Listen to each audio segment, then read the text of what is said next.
Alright everybody, welcome to the Crazy Flyer channel. Getting back into the Toliss Airbus today. I didn't even realize when I was flying the A321 the other day, that very same day there was actually an update released for the Toliss Airbus models. And so I installed it. Supposedly it fixes, or at least I think the words they used were enhances the icing system model, icing modeling. So hopefully that means that the de-icing systems will actually function. We're going to put that to a test, of course, live on VATSIM. Hopefully we don't go down in a tailspin over Chicago. But yeah, we're going to go flying today. It is really cold in Minneapolis. Thankfully where I live in real life, we're still just on the front side of that cold front, and so we haven't experienced the cold yet, but I have to go to work tomorrow. And so I'm sure I'm going to enjoy the 0 degree Fahrenheit temperatures. It will be very cold. But anyways, let's jump into the sim tonight, guys. We're flying the Toliss 319. Looks like catering's here, getting the aircraft serviced here. Going to Chicago. I think we're going to be off the gate pretty quick. I actually already pretty much have the box set up except for takeoff speeds is the only thing I didn't do yet. The IRS system should be aligned. I think once catering and fueling and everything is done, then we should be able to get on our way. With that, let's jump into the flight deck. Let's get some sim sounds queued up here too. There we go. And yeah, get ready to go flying. Looks like, oh, actually, there's one thing I didn't do. I didn't hit the align button on the init page. There we go. Now the IRS systems, or ADIRs, are aligned. Should make life easy. So really the only thing we have to do flight deck preparation wise, we do need to fire up the APU, turn the seatbelt sign on. That'll trigger the cabin sounds that I think are a little on the loud side. Let me crank that down just a bit. Alright, so just to brief our flight here. Actually, let's do takeoff per first. So this is one of the new things with Toliss update. We do have an active takeoff page, and this is actually kind of cool because we could use it today. I tried to change the weather to get some ice on the ground for us, because I'm sure in real life there's probably some patchy snow and ice on the ground at these airports that were just hit by the big winter storm the last couple of days. So just for fun, we're going to play with this and just see what kind of information it'll give us. We'll run anti-ice on. We're going to do toga takeoff because I'm just kind of practicing pretending we have a contaminated runway. I just want to see what kind of numbers it gives us in those conditions. And let's say we got some compacted snow. Wouldn't be unlikely post-winter storm after the plows have done. You know, they've got most of the snow cleared away. There might still just be some patches of snow there. We'll run ECS and air conditioning on, and let's just see what this gives us. Look at that temperature, minus 22 Celsius. That is cold. That is very cold. So yeah, this is cool. It even tells you takeoff roll basically to V1. It runs, you know, a balanced takeoff field length considering an engine out. Engine out at V1 and continue versus an engine 1 at V1 and stopping. It computes both those distances. Gives you a range of V1 speeds. This is like really well modeled. I'm so excited to finally see this feature in the Toliss Airbus. Let's see, with that pulled up, what we'll do, we'll just pull up our MCU here and we'll punch in these takeoff numbers. We'll go to takeoff performance. So for V1, we can go as low as 109. What I'm going to do, I usually like, if we can go up to a higher V1, which we've got about a 10,000 foot runway, I'll usually do like VR minus 5. The reason I like to do that is because it allows me to make that V1 call before we actually get to rotate speed. So we'll call it 134, V1, 139 will be our rotate speed, and V2, 142. Let's see, it looks like it is running that as a flaps 1, and then we have our trims going to be up 0.4. Throw that in over here. No flex takeoff, so this will be a toga takeoff. Again, for a contaminated runway, we'd always run full power on takeoff just because we want to give ourselves as much performance margin as possible. Cool. And with that, we're pretty much set up on takeoff. So let's brief our takeoff, or our departure here, and then we'll be pushing off the gate. So we're going to be climbing on the Rochester departure. We're going to plan to depart runway 30 left. There'll be a tower assigned heading is what it is in real life. So let's read here for off of 30 left. Headings 220 clockwise 360. So what we'll do is we'll just go straight out, which would be about a 300 heading. We'll go a couple of miles and then we'll make a left-hand turn direct to the Farmington VOR for our first waypoint. And then on the depicted route, a couple of climb restrictions here. Crossing it's like Pushback at about 4,000, and we can verify, whoops, that button. We can verify that in the flight plan as well. Just make sure we've got those constraints. Actually, in the Airbus, the easier way is to use the ND. I like this feature. So yeah, you can see there we've got Pushback at 4,000. And then I think that's our only climb restriction on this departure. So that's pretty good. So that's pretty simple. If we have an engine failure, we'll take it straight out, troubleshoot it, come back here to Minneapolis. And that's about it. Let's run our 4-start checklist, and we'll push off the gate. 4-start ramp fuel, we have 17.7 planned, with 17.7 on board. ADRs are lined, exterior lights are set. ECS panel is set, fuel panel is set. Actually, we'll turn the packs on there. Engine fire test complete, nav displays and terrain are set. Anti-skid nose wheel steering switch is on, switching panel all normal. MCDU init, flight plan, perf, and radnav are complete. Our departure briefing is complete, and to the line is complete. Cool, we're ready to go. Let's get the airplane off of the GPU, get on the APU. Oh no! Why is... Oh, the APU didn't actually start. Oh no! All my plans for getting off the runway, or getting off the gate here really quick just went out the window. I thought I had actually started the APU. It did not actually start. I jumped the gun. Okay, well. Okay, maintained that. We actually might be in okay shape because the ADRs were on bat, or they were on nav, so they probably just went on to the bat for a minute. So, let's see if everything's still aligned. Okay, yeah, we're okay. I thought I had just completely reset the airplane. Yeah.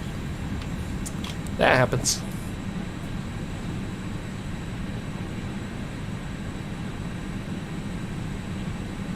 Okay, APU, avail, green light. There we go. Now the airplane's happening. I was thinking, I was like, something doesn't look quite right, but yeah, I didn't put it together. Gotta make sure Airbus flows get the avail light. Okay, we're in good shape. We're still good to go. We'll go outside. Looks like they're away from the aircraft, so we'll close up the doors. I just had a manual open since we were sitting on the ground for a few minutes. Doors are closing up. We'll get the jet bridge removed from the aircraft. There we go. Oop, wiper check. And we'll turn the beacon light on. Alright, and before start below the line, let's turn transponder on to 2000 TARA. Doors, windows closed, lock, shell harness on, cell phones off, beacon light is on, transponder sets TARA. Before takeoff checklist is complete.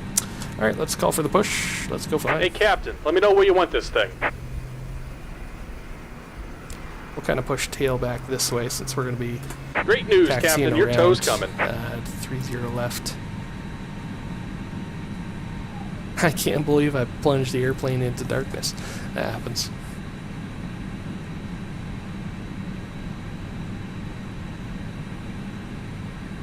Chicago's really hopping right now. So this flight number, this is actually a real life flight number, but they actually canceled, I think, pretty much every flight between Minneapolis and Chicago today. Obviously due to the weather, because it's kind of just pushing through Chicago right now. Chicago might just kind of be starting to get to the backside of the winter storm. So.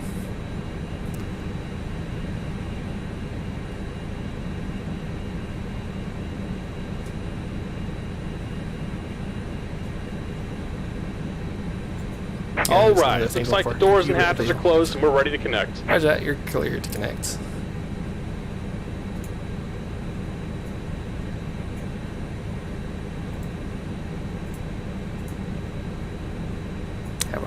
frequency diagram up here.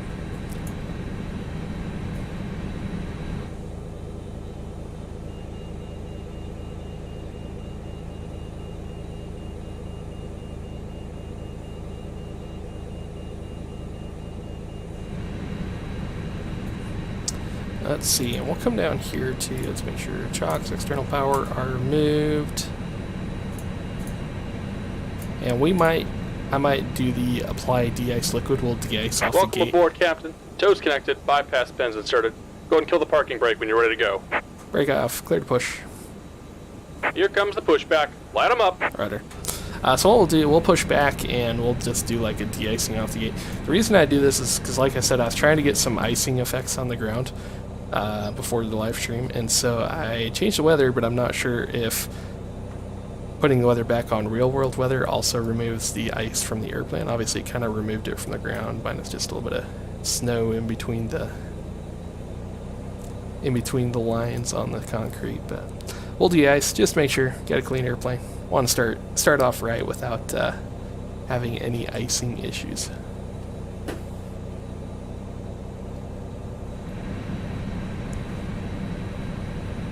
That said, how long did it take me to get off the gate? That's not bad, like maybe 10 minutes. Would have been a couple minutes less if I hadn't messed up the power transfer. I still can't believe I did that. It happens.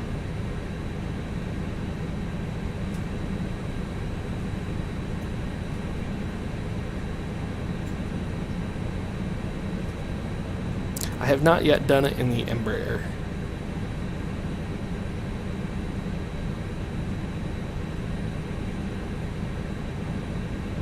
But, yeah. The Embraer is kind of easier too, because the button that we pushed to disconnect the GPU. Just about done here. Go ahead and set your parking brake. Alright, brake is set. You're clear for disconnect. And we're disconnecting the tow. Give me just a moment. In the Embraer, the GPU button, push button, so it has two lights in it. The one says avail and the other one says end use. And so it's kind of easy. I've conditioned myself, you know, before I push the push button out to disconnect the GPU. If it says in use, obviously you know the airplane is still actually drawing power from the GPU. Once we start our APU, it'll automatically switch the priority, I guess, the system logic priority order for the Embraer for electrical power sources is APU first over the GPU or external power. So when we start the APU, it'll switch automatically because it's going to prioritize the APU power. But that also makes it easier for us. Signal and pin on the left. Take it easy and have a safe flight. Because we can use the end-use indication to verify that whether or not the GPU is still being used, or once the APU gets started, it'll switch to, say, avail, and then you know you're safe to disconnect the GPU without any power interruption. So, cool. We're going to look for his thumbs up and a bypass pin, and then we'll have him de-ice the airplane. Yep, we got that. We're going to have him de-ice the airplane. De-icing effective for 30 minutes. Alright, good deal. And with that, we'll go ahead and start engine, so let's start one first.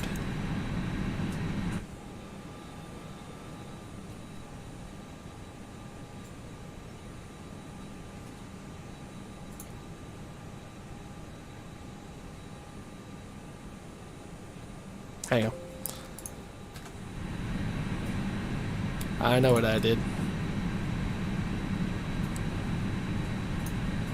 Hit the wrong push button too.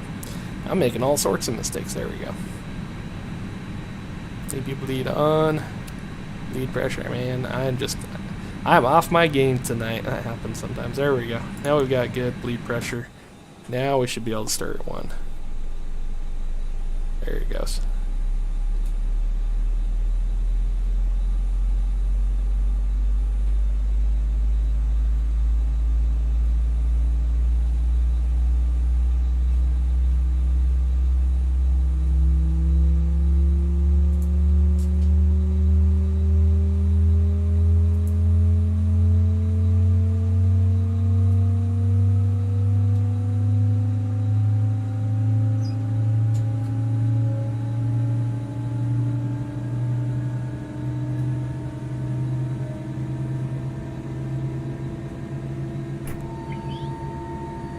Alright, good start on 1. And we'll start engine 2. Gonna be a pretty quick taxi for us here today.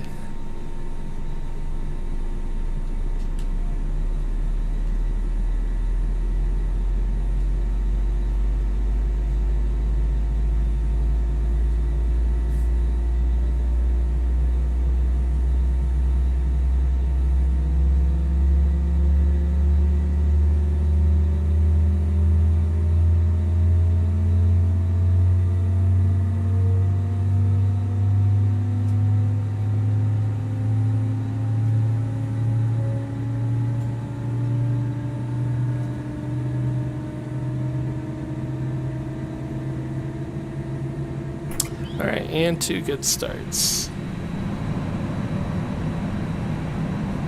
AP bleeds coming off. Start selector norm. Little arm, speed brakes, auto brakes. And we already got the de-ice applied. We'll set flaps 1. Do our flight control check.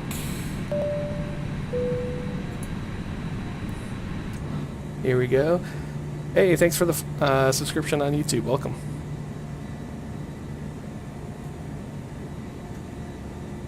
Alright, and rudder. Good check. And flight controls are good. Let's run our aft start checklist. Engine mode selector is set to norm. Speed brake is armed. Rudder trim set 0. Flaps lever set position 1. Pitch trim is going to be set to up 0.4. Need to set that still. There we go. Pitch trim up 0.4. Engine, we're going to do engine anti-ice on for taxi due to potentially contaminated taxiways. And after start checklist is complete. Alright guys, let's go taxi out. So whoa, crazy views. We're going to taxi around the concourse here. We're going to depart 30 left, which is down here. So what we're going to do, we're going to come up here to Quebec, we'll taxi Delta, and then we'll join taxiway Alpha, which will take us all the way out here to the departure into 30. And let me just make sure, still on 22.8. Yes, we are. Oh, I just realized you guys can't see AviTab, can you? Hang on. I have that popped out for some reason. Let's see here. Stand by 1. There we go. Now you guys can see it. You guys were like, what are you looking at? Okay, Quebec, Delta, and Alpha. It's runway 30 left. Minneapolis traffic, Delta 454, taxiing from the ramp via Quebec, Delta, and Alpha for runway 30 left, Minneapolis. Alright, brake released. Taxi lights coming on, here we go. Good taxi out shot here.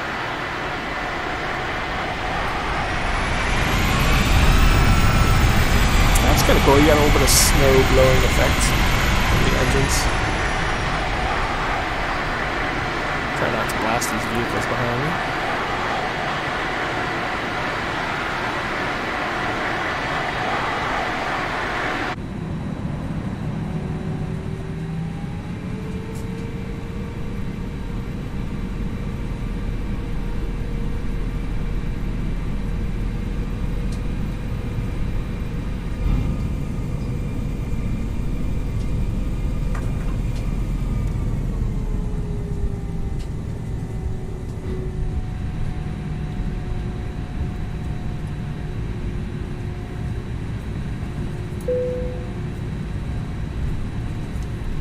Alright, we've got all the taxi items done. Just to review our departure, we're going to fly runway heading for about 5 miles or so, and then we'll make a left-hand turnout direct to our first waypoint on the departure, which was the Farmington VOR.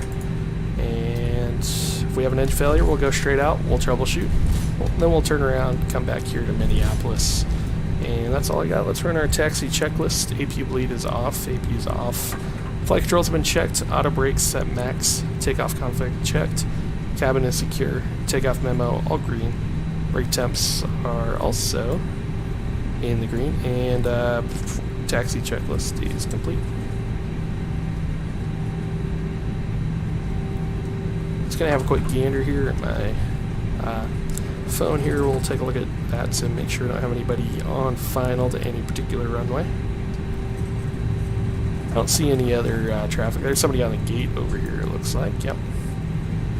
United's about to head out.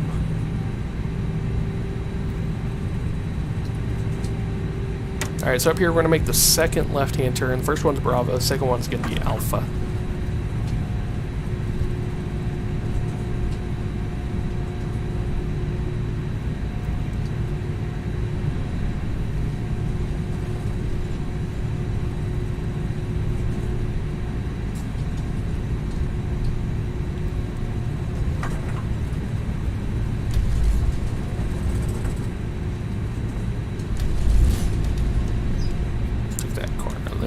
Fast side. Ooh. Crazy on the tiller.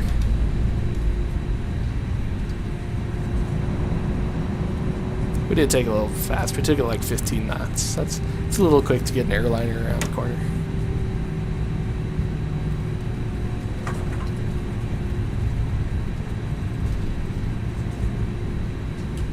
Alright, I don't see anybody on final. I didn't see anybody on approach to Minneapolis here on VADSIM. So we'll just do a roll and take off once we get to the end. Get another taxi by shot here with that. The sunset, that'll be kind of cool. It's probably going to be pretty dark. We might adjust the time manually, as I say. Otherwise, it'll probably be nighttime by the time we're touching down in Chicago.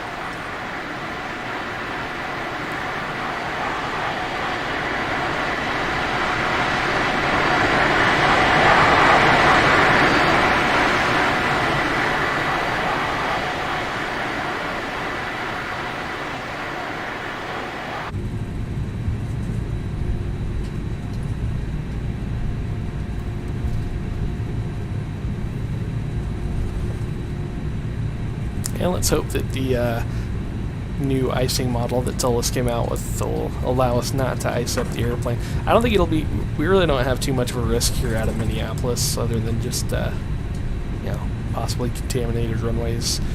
Because there's not really any active precipitation, and it's cold enough actually, being like it was minus 22 Celsius. Which really are, at that point, cold enough that nothing's going to adhere to the aircraft because it's all...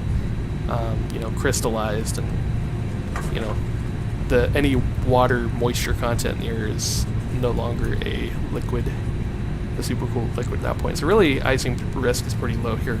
But in Chicago, where it is a little bit warmer still, the temperature is dropping pretty quick right now in Chicago.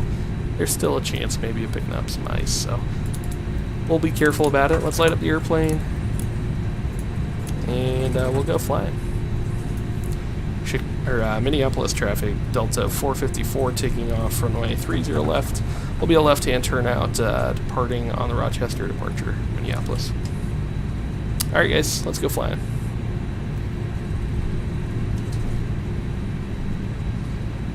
A little slower around the corners here. The baby bus with both engines running, it'll accelerate at idle thrust, which is pretty accurate. The Embraer does that too. That means you gotta be on the brakes a little bit.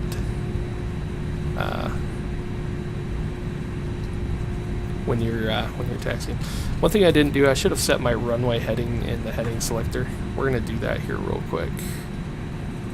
We'll just line it up here, and then we'll spin the bug around to match our runway heading. There we go. That's better. That's ready for departure. Here we go. Let's go fly. Toga thrust on this one.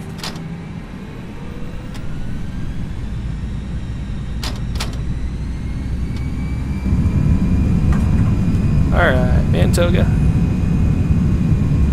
SRS runway. Tiny bit of left crosswind.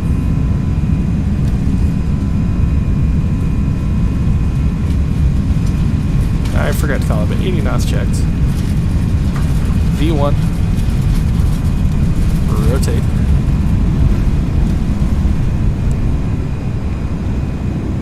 Positive rate. You're up. Bye-bye, shot.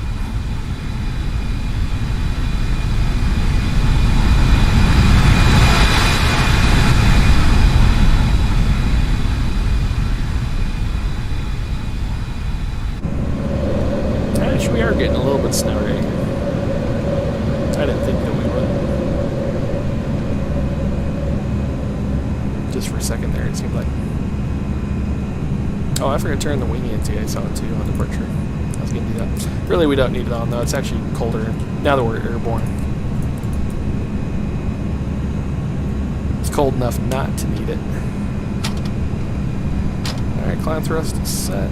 Let's go autopilot on. And let's get ourselves direct to Farmington. We'll start a left-hand turn here with the autopilot first.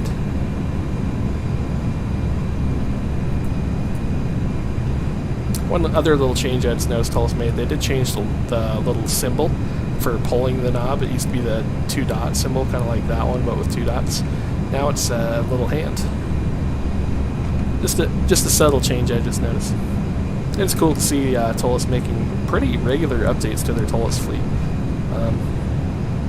Yeah, I mean, they've been out for a few years now, but they're still fantastic airplanes to fly in, especially here in X-Plane 12. And there's a little bit of precipitation. A few little snowflakes in the air. Oh, what was that? Oh. Our overspeed flaps up. Man, I'm really off my game, man. Forgot the flaps. All that good stuff. All my flows are off. I'm worried about getting that perfect flyby shot. Okay, yeah, we're good there. That's cool. Now it's got a little more snow drawn kind of on the scenery. That's what I was trying to go for with the airport, but it didn't quite work out. Air 7000, that's the top altitude on the departure. We're definitely above FOBUG at 4,000 feet.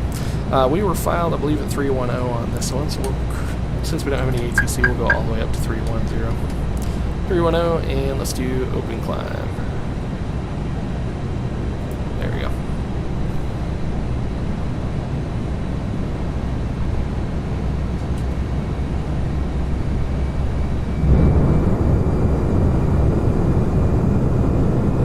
That looks pretty good.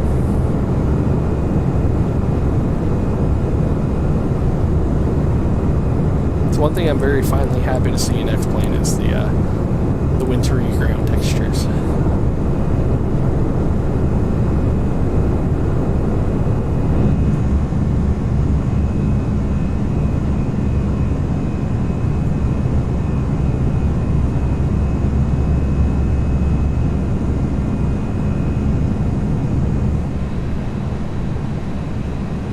And there's 10,000 coming up.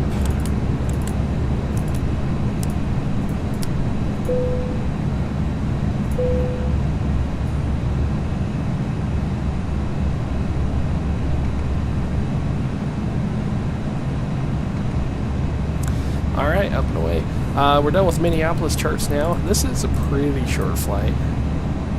We'll just pull out the Chicago charts. We won't do too much hard work until we get up to cruise. But last I saw, we did actually have some ETC in the Chicago area, so hopefully that'll come to fruition. We'll get to talk to at least one controller on this flight. Let's see, we are on the Fight 7. Where is it at? There it is.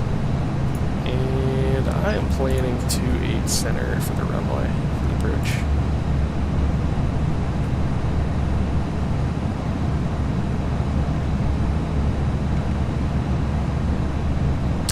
Shouldn't need the PRM. Just need the ILS look to. Nope, that's 2 right. Stand by.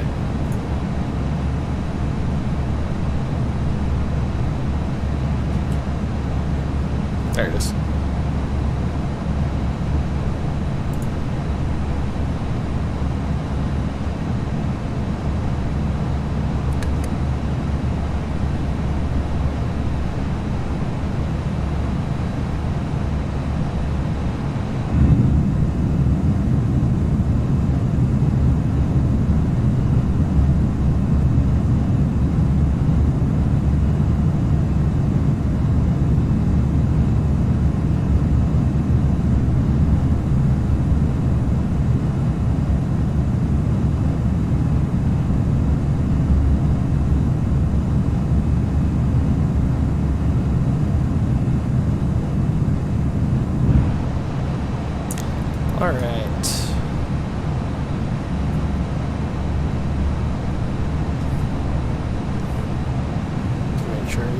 anti-ice off. We'll probably want it on our descent into Chicago. Give me just 1 second, guys. I'm going to grab a drink of water.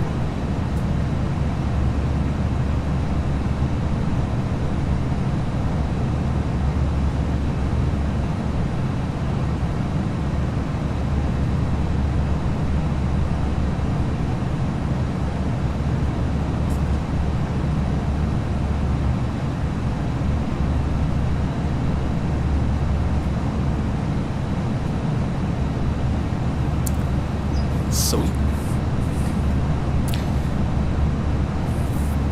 So let's see.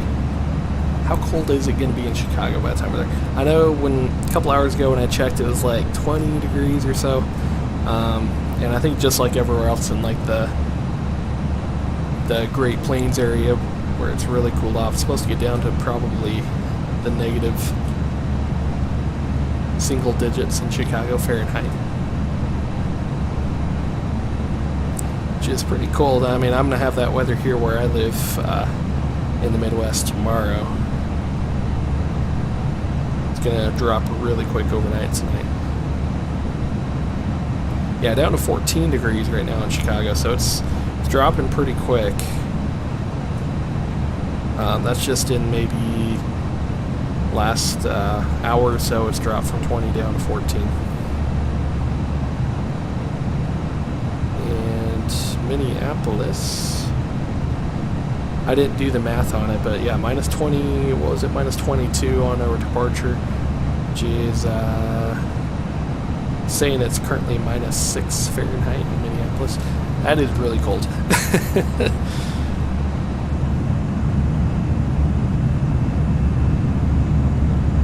It's definitely time to break out the warm winter coat at work. A little too cold to wear the blazer now. I like the blazer, you know, it's got the stripes on the sleeves and wings and everything, but a little too cold. I definitely need a proper winter coat on this trip.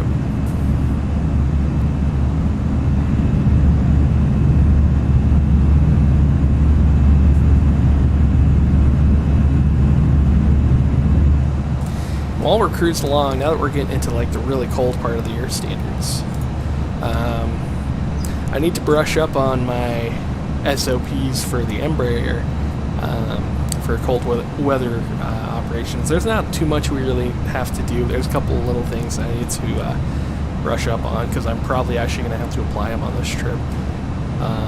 So things I'm going to look up, well, really just the one thing I'm going to look up that we have to do when it's, particularly if it's below about minus 18 Celsius. The aircraft were required to do a hydraulic system warm-up. So normally, managing the hydraulic system on the Embraer for my company, what our SOPs are is, you know, during boarding, when we do our before start checklist at the gate, we will turn on the hydraulic pumps, but and that will trigger, the way that we turn them on, it triggers a flight control system built-in test. But that built-in test does not run, and this is what I'm going to look up here in the book, but I believe the built-in test will not run if the temperature is below minus 18 Celsius, if the hydraulic fluid temperature is below minus 18 Celsius. So, normally, generally speaking, when you get it really cold, you normally only have to do the warm-up procedure on first flight of the day, but that being said, sometimes, you know, and I'm only operating one flight on this trip that I'm going to be starting tomorrow. I'm only operating one flight that is the first flight of day on that trip for the aircraft. But that being said, being as cold as it's going to be, if an airplane sits for more than an hour or two, it is possible that hydraulic temperature could go down low enough to where I would have to do a hydraulic system warm-up procedure. So, anyway, so that's what I'm going to do at cruise here while we're, once we get leveled off. We'll set up our arrival in Chicago, then we'll delve into that a little bit. Talk about Embraer 175 systems just a little bit. Ooh, that looks pretty cool. It's a nice shot there. Get that little bit of like haziness. It looks cold. The snow on the ground, the clouds. there are moments where X-Plane 12 is impressive. Those clouds actually look pretty good. I like the way they look. Much improvement.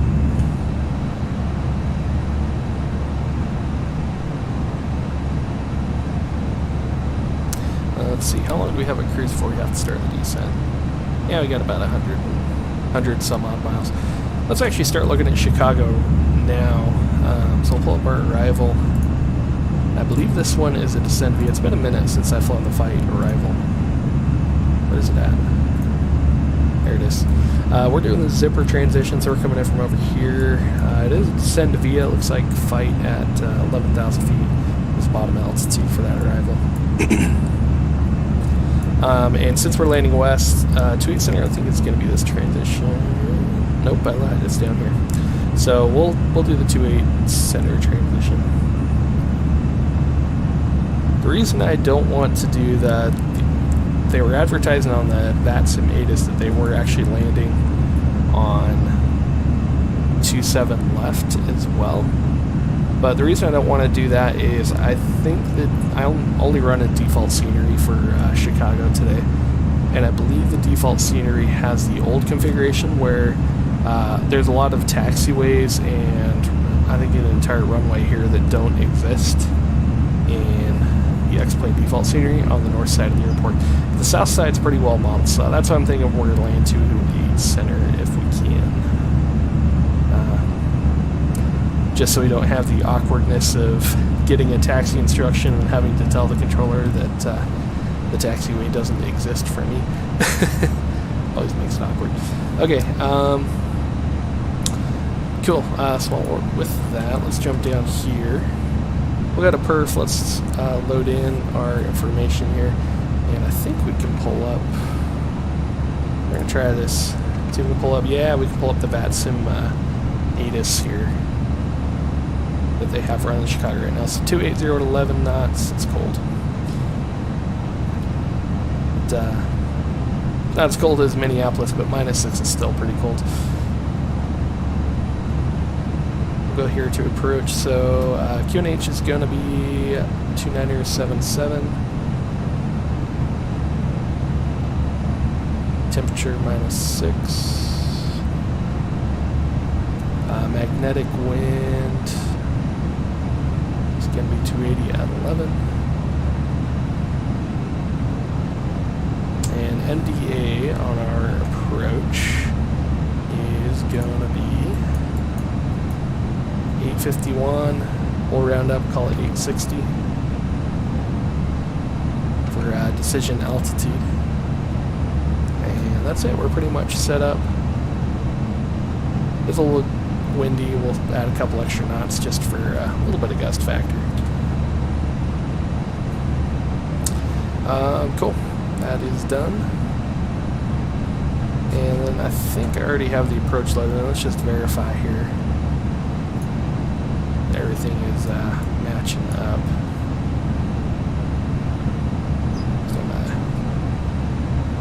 There we go. Plan mode. Alright. So we're just going to step through the arrival. We should have the Fight 7, kind of like we looked at. Here, let's do it this way. It's going to be easier.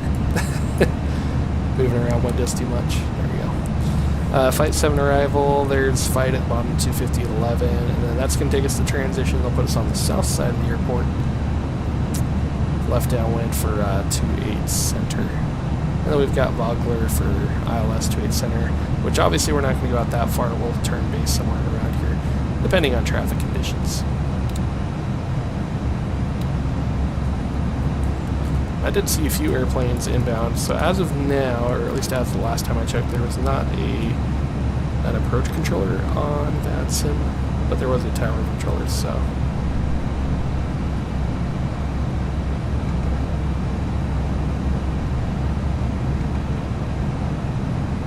So I'll kind of have to do some self-coordination with the other nearby traffic to get lined up and sequenced for the arrival without creating traffic issues. Alright, seatbelt signs coming off. We got that loaded in. Cool. Now we can just kind of relax and chill for cruise. We'll brief it up a little bit later in the descent. But for the most part, we're already set up. We've got the approach build mugged. I want to pull out my iPad here. Believe it or not, I've got 3 iPads on the desk right now. 2 of my old personal ones. One that was from when I was a flight instructor. The other one's the old company iPad. And then my new company iPad, the current one. So I'm gonna open up the SOP.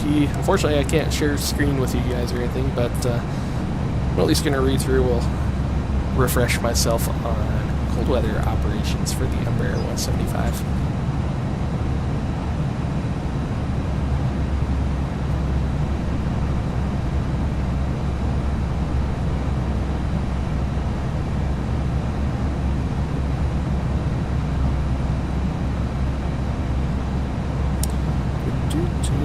SOPs, there we go.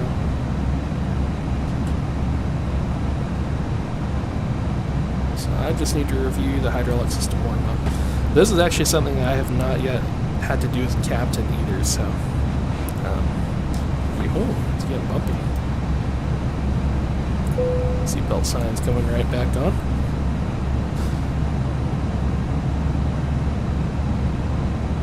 That didn't take long.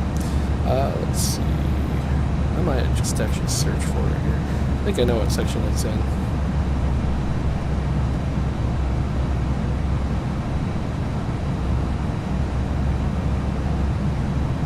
Hydraulic system warm-up. There we go.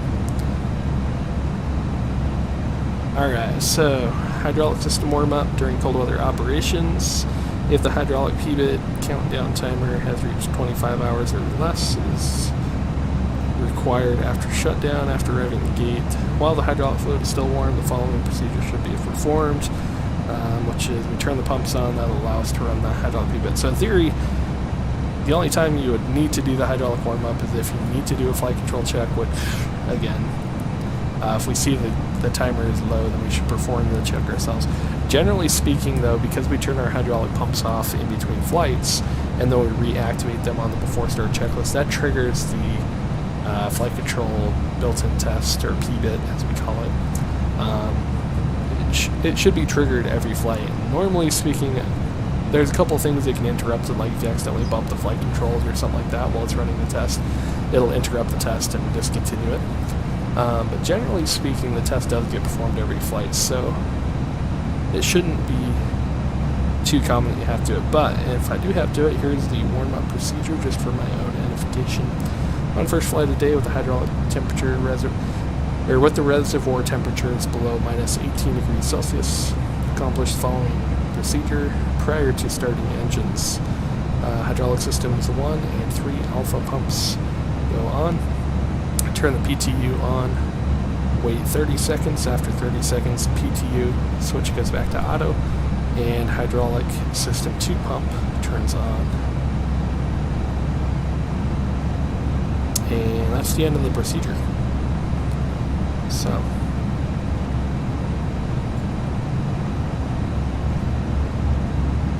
there we go. I'll probably reference that page too if I do it. Again, it's something I haven't had to actually do as a captain yet, but it's one of those little things you have to do in cold weather operations.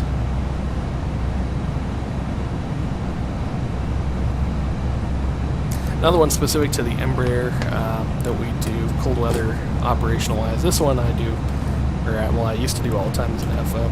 Part of the first officer's after landing flow is that we'll reset the trim, and normally for the Embraer 175 we'll usually set the trim to 4.0 or 4.0 degrees. But in cold operations, if we suspect the temperature on an overnight will fall below 10 degrees Celsius, then we'll actually set, as part of the first officer's after landing flow, on the last flight of day before an overnight where it's going to get cold, we will set the stabilizer trim full nose down.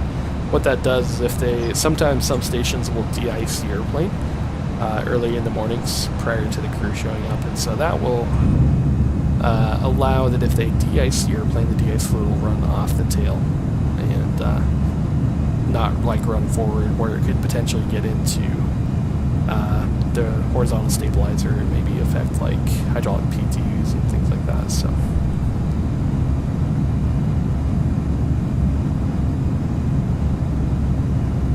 Or what is it? Power control unit, PCU. I forget what those. The actuators. The hydraulic system. Yeah, generally it's preferred for the Embraer. You want to be full nose down if you're de-icing to let the fluid run off the back, the trailing edge of the stabilizer. Cool.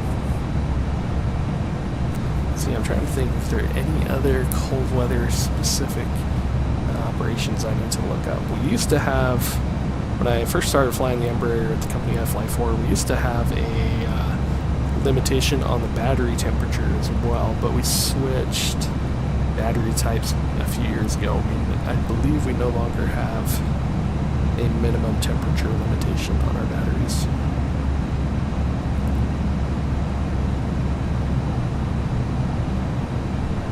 I'm gonna verify that real quick too. Actually, look at the limitations section of my SOPs.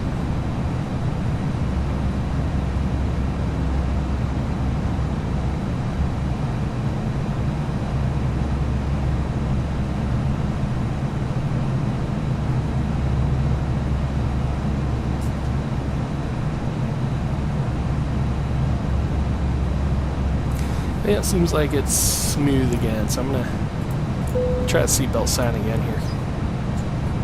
See if it'll be smooth enough for people to walk around. Ooh, that looks kind of cool.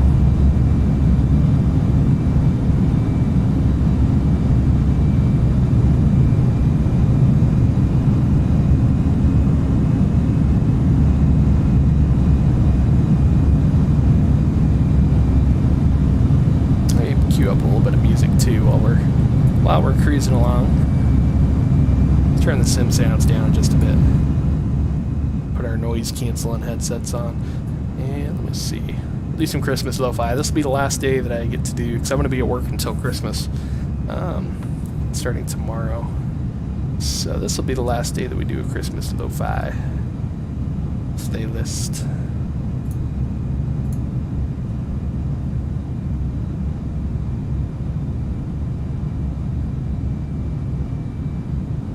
Where'd the holiday section go?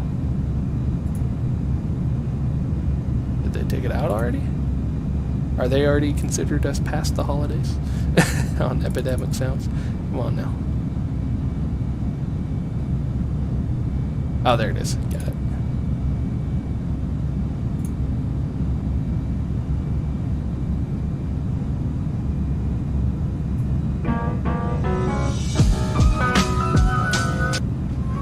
Turn that down a bit here.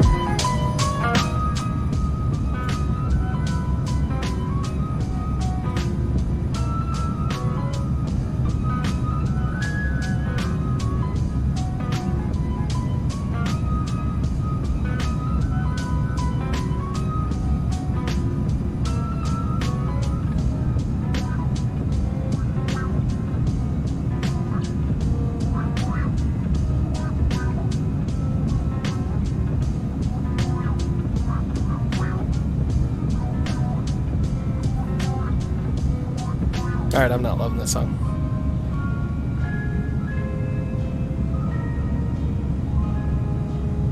That'll work.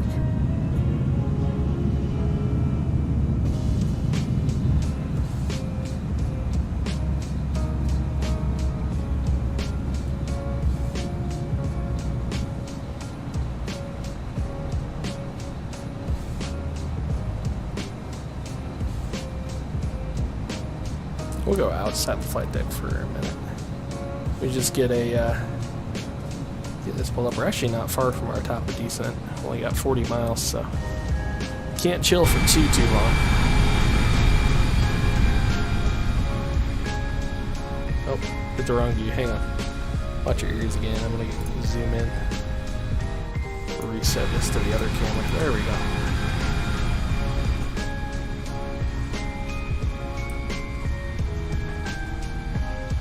Yeah, we've only got, 20 miles to top of descent. Or, not 20, a little under 40, like 38 miles. So let's see, battery. Let's look in here. Let's see, we've got the voltage limitations. Below 22 volts, between 21 and 22 volts, we're required to do a recharge of the batteries prior to departing. And below 21 volts requires maintenance action.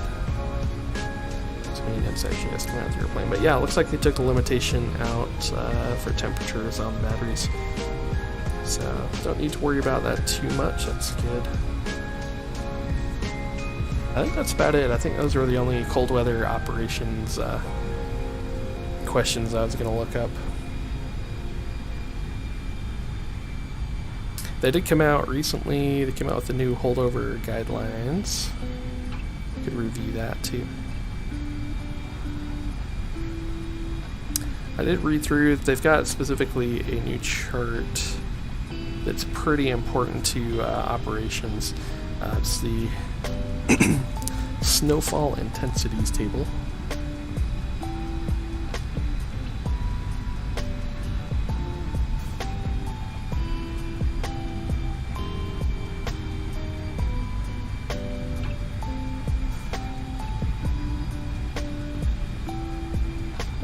There it is. And so I know they added some new notes to the bottom. Basically, so it used to be, unfortunately, again, I can't share my company material with you, but we can talk about this chart a little bit because I think you can find it in public.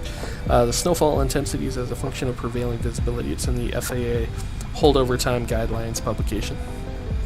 But it used to be, so using this chart is what we use to determine when we're looking at a holdover table, which tells us how long our anti-ice fluid will be effective. It's a very scientific and very specific method of how you apply the weather information to the situation. So we have this chart that basically tells us how we define very light, moderate, or heavy snowfall, depending on the visibility that's reported in the ATIS associated with the snowfall. But it used to be that if there was anything other than snowfall mixed in with it, so like if it said 1 1/4 miles in mist and light snow or whatever, then we couldn't use the table because it contains some other type of visual obstruction. And now they have the table set up where we do that even if there is mist or fog or drizzle or snow pellets or something else in there besides just the snowfall. We can still use that table. So anyways, that's probably very boring to people who are not in the airline industry, but stuff I have to think about a lot as a captain, especially this time of year, especially with a big winter storm bearing down on us. So alright, coming up on top of descent, let's go ahead and set this down. We'll let it start the descent just a couple of minutes before. We're going to set 11,000 feet because that is the bottom altitude on the arrival. And we'll do a push in on the knob. That'll put it into FMS managed descent. And down we go. Definitely see a little bit more cloudy up here getting into the weather. Like I said, I think the weather probably by the time we're touching down, it's mostly pushed through Chicago now. They're getting to the back side of the snowstorm.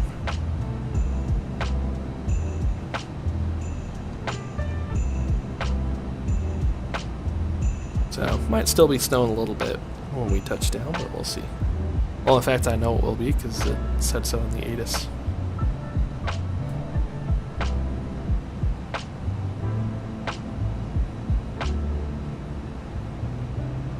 And as of right now, I only see a couple other airplanes out on approach into Chicago.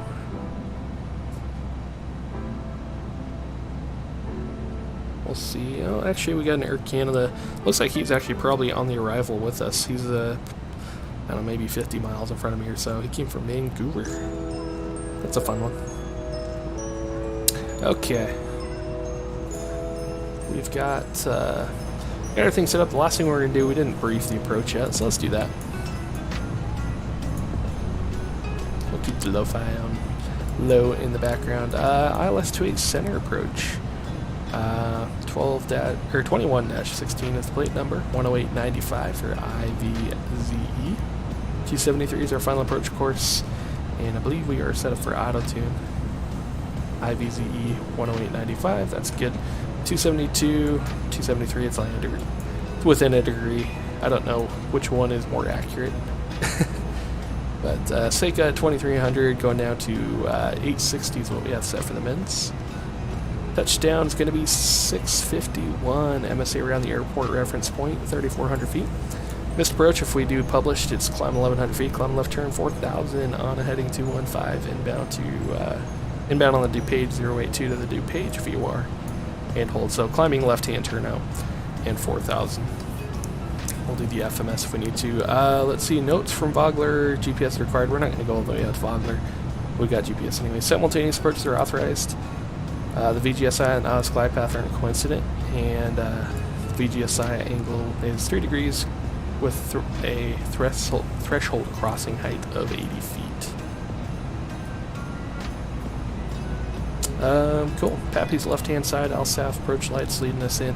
After we land on 28 center, we're going to take the first available right-hand turn, and what they're probably going to have us do is turn right Papa. And we're probably going to come all the way back here to Golf and cross, because they do departures off of 28 right, usually from this November 5 intersection here. So we'll take Golf, and we're parking at gate Mike 4, which Delta just recently switched to using the international terminal in Chicago. So you know what, I got the wrong chart. Let's go back here. Airport. And we need our 10-9. Do they not have the international? Oh, it's down here. There we go. That was on the right chart. Parking gate Mike 4, so that's right up here at like the north end there. Okay, so we will taxi Golf. It'll probably be a left on... How would they do that? November, maybe? November to Echo. Or they would have us come up here and just join the apron. Which is possible. I'm not sure. I'm guessing it's going to be November to Echo, and then up to join Bravo. We'll see what they give us. We do have tower and ground active at the moment, so... cool. Anyways, we're briefed on the arrival. We're set up and ready to go. The first thing I'm going to do here, next thing I'm going to do, I'm going to get tower on standby.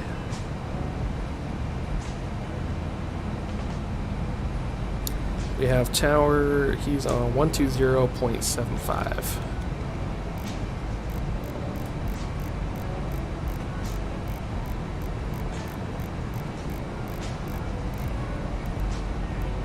Cool, that's on standby, that's ready to go for us.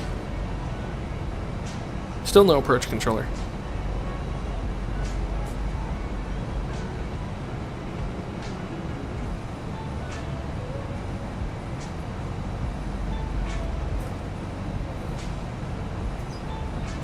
Turn the sim sounds back up a little.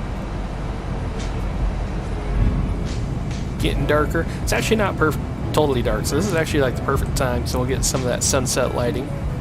It'll be dark like as we touch down, but that's kind of cool. I think the airport environment's kind of cool in the dark.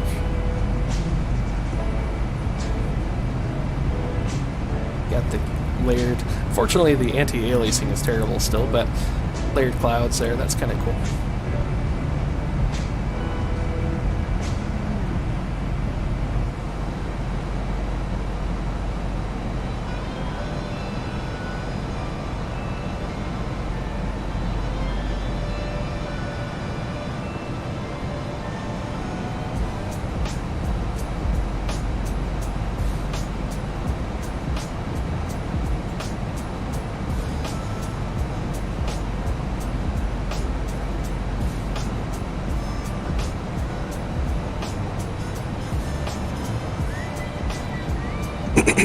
Excuse me.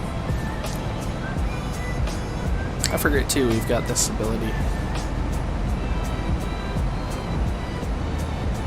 Can't quite see Chicago O'Hare though. But we can see the traffic in front of us. Actually, we got another... Does it give me the details on the airplane if I click on him? Nope. Just shows me where he's at. We might have to look out for him. We might be conjoining on the arrival.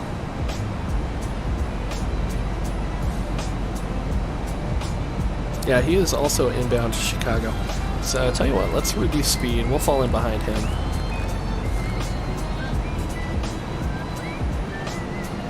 Might be a little excessive. 240 knots. We're going to slow it up. We'll give way.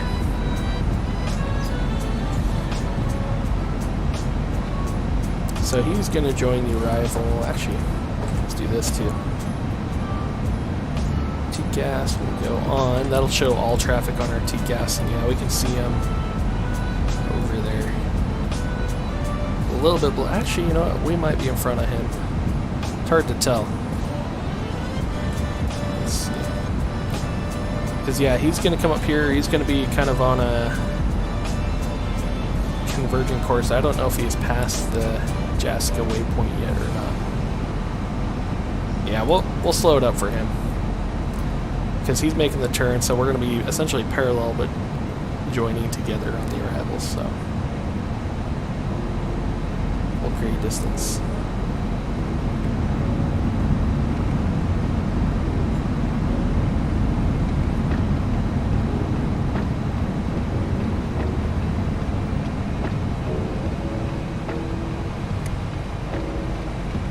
Alright, speed brakes are stowed.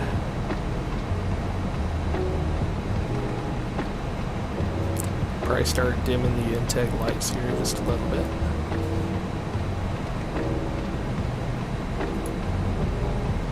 Oh.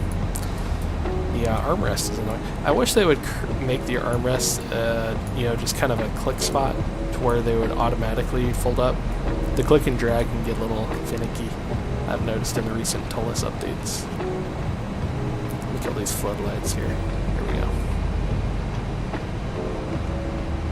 Alright, this is still looking pretty good. We're creating some distance here.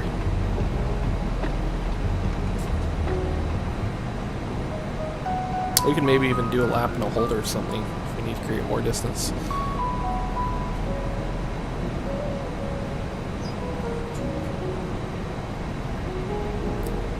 Again, I can't tell if he's made that turn yet or not.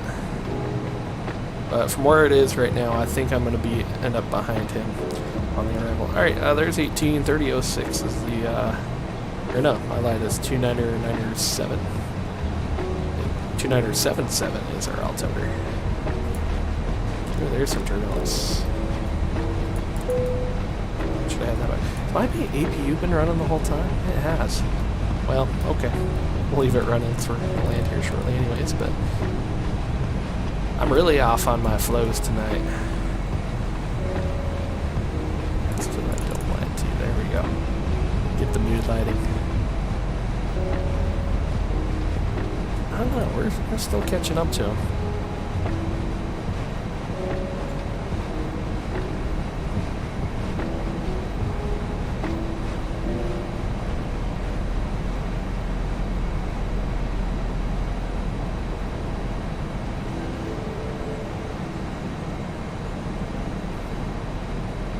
Where do we join up? It's at the fight intersection where we join up. I mean, maybe he's joining in behind me. He's a couple thousand above me. So in theory, he should be turning up this way, but it looks like he's continuing back behind us. So, you know, I'm going to increase my speed because I think he's falling in behind me. We'll speed up a little bit. All about getting that timing right. Let's see. Let's do our descent checklist. I guess we're in front of him. We do have a couple thousand feet vertical separation, so that's not an issue, thankfully, but I wonder what arrival he's on. It's interesting. Descent checklist, fast belt sign, he's on. Altimeters, we got 2977 set. Nav display and terrain are set. Ooh, that's cool. MCD flight plan, RadNav, and perf are set. Approach briefing is complete. AMAT descent checklist is complete. One thing we didn't do, we could do a landing perf analysis. We're landing 28 center. I'm gonna say runway conditions probably gonna be slush or snow. I'm just curious here if we run like the, call it compacted snow. Anti-ice engine and wing. Too bumpy, it's hard to read. We'll do landing flaps, full air conditioning on. I'm adding 2 knots to it. Brake mode, we'll do auto brake medium. So that computes, we would need, we got a 6,600 foot margin. Status overweight, are we? How heavy are we? Oh, okay. Like right at max anyway. I don't know if this is taking into account a longer downwind. Anyways, how far overweight are we? Oh, now it's saying okay. Never mind, we're good. I was like, I didn't think we were going to be an overweight landing, but I wasn't planning on it. Alright, let's kill the low 5 beats. We're going to be coming into a busier environment. Alright, icing. Ice detected. Here we go. Moment of truth. The anti-icing system is going to work. Or are we going to end up in the tailspin of death that's been plaguing X-Plane lately?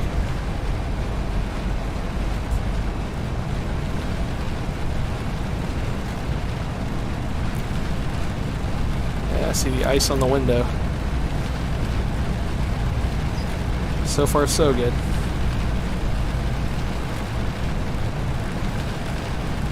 I'm up the speed up. I forgot that guy's falling behind us. We could even go a little bit faster. Yeah, we're icing up pretty good, but we don't have any adverse performance yet, so this is good. I mean, we're not like losing lift or having a stall buffet or anything crazy going on yet.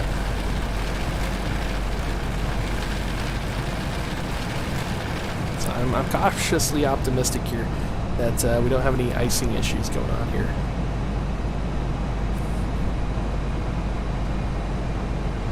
Chicago O'Hare traffic, Delta 454 over fight intersection. Descending via the fight arrival, will be doing the 2-8 center transition, Chicago.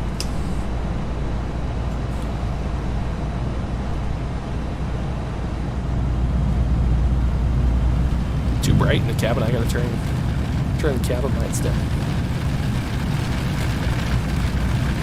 Yeah, we're in the weather now.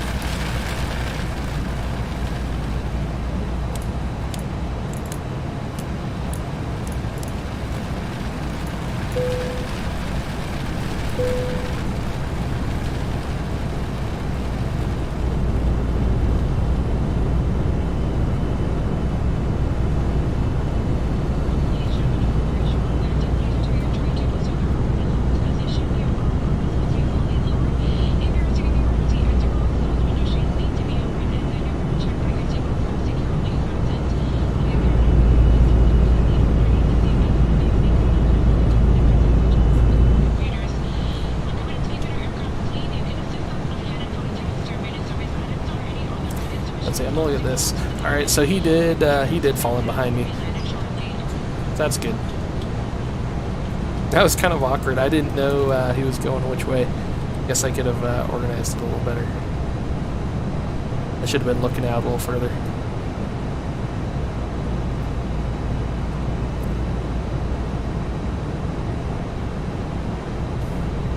So I know on the arrival there was a mandatory 250 knots here, but again, since he's so close behind me, for his sake, I'm going to try to keep my speed up.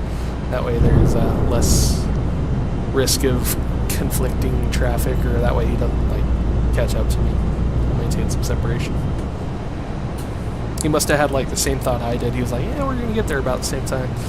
And my normal reaction is to try to slow up and follow the other traffic, but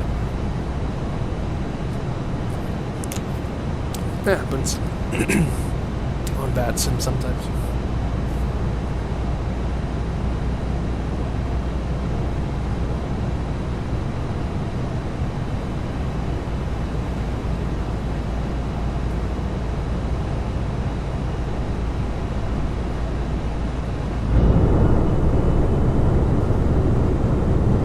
Yeah, it's totally dark out there now.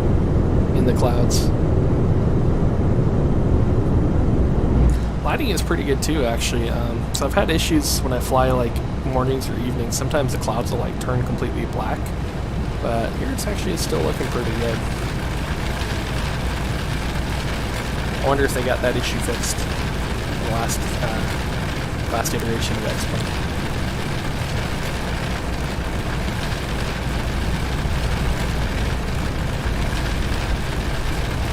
There's some turbulence.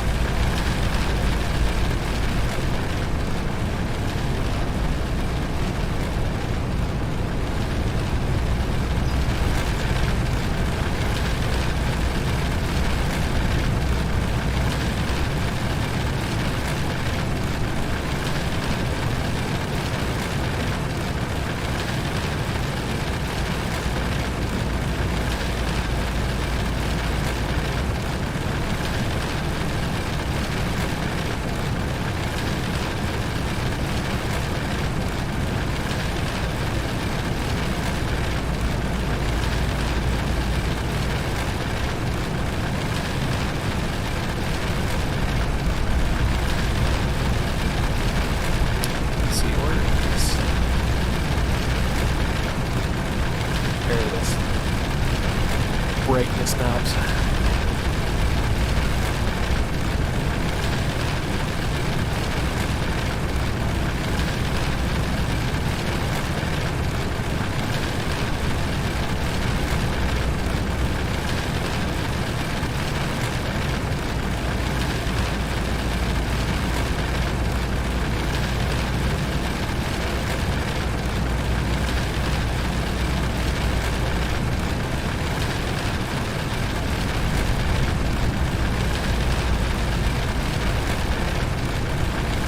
Let's see, and then just for my own edification here, so I'm looking at the that view app on the phone here. So latest ATIS out of Chicago, we've got information like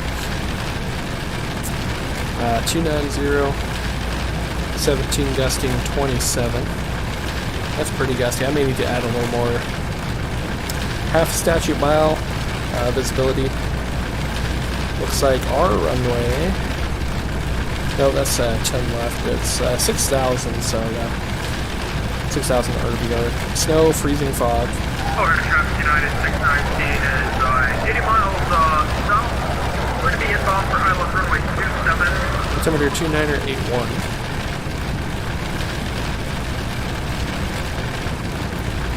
Chicago traffic. Delta 454 over the Solu waypoint. We're going to be flying the 28 center transition on the flight arrival. Planning on ILS 28 center in Chicago.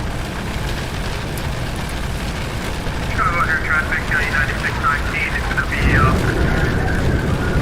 for ILS 27 center. We're going to be flying over the waypoint Solu in just a few moments via the bias 7 arrival into 27 center.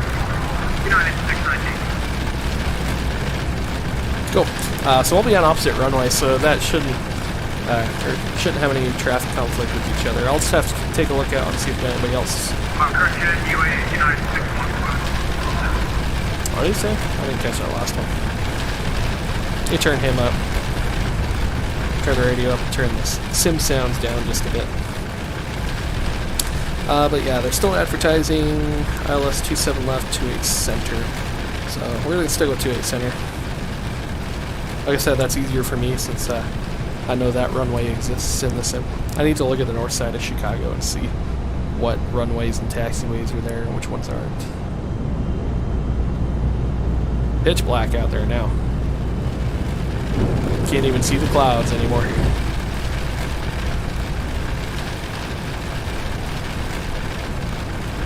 And only half a mile. I hope the sim will actually, I hope the real world weather will actually draw that, because it'll be fun if we can fly an ILS approach down to minimums.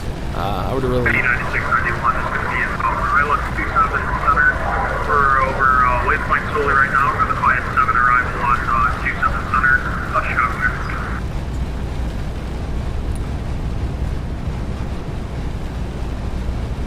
Cool, so he's over Soli. I don't see anybody out here kind of near us on the flight arrival.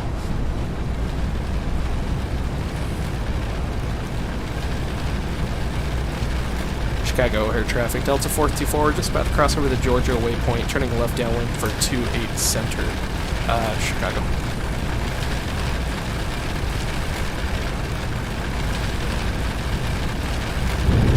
Chicago traffic, pushing heavy, we're at 7,000 passing through Cohen on the 28 center approach.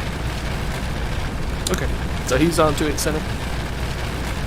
So we'll plan to fall in behind him. I believe that was... Is that British? He's the only one I see out there on the approach at the moment. Yeah. So he'll be our traffic then. We'll plan to follow British Airways 323. United 691 requesting traffic advisory for Chicago air traffic.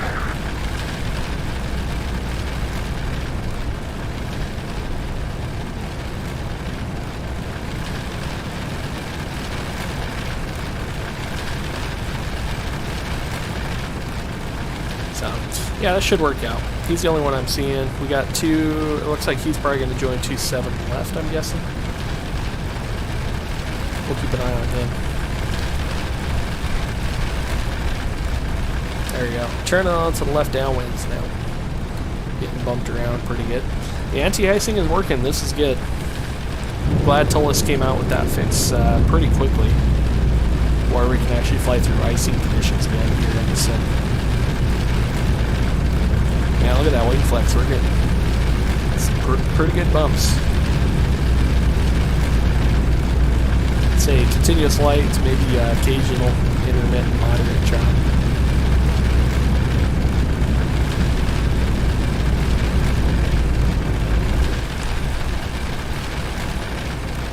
Alright, now that we're on the downwind, we'll start our descent. We'll do speed 250 knots. Let's set the altitude down 7,000 feet. And we'll do open descent if we can click on the knob. This is hard in turbulence. There we go. On our way down.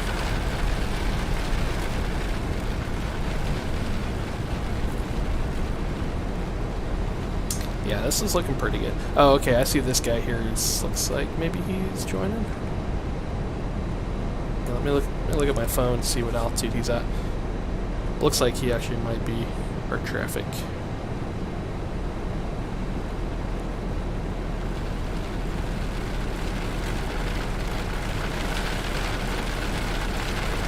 I don't recognize that airline. UWU.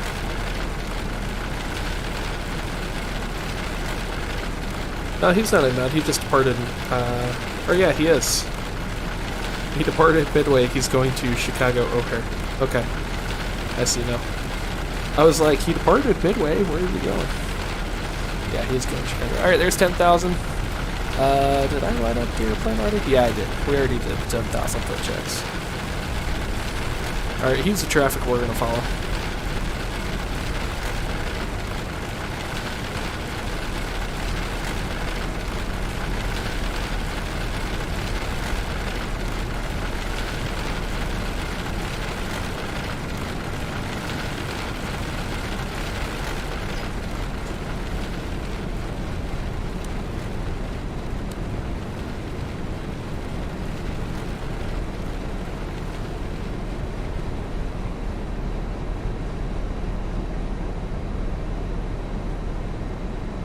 Picked up some ice on the windshield. It's slowly melting off there. That's good. Windshield heat's working. Yeah, this is awesome. Being able to take the airliners now through the winter weather makes it very realistic. Being able to fly through the winter storms.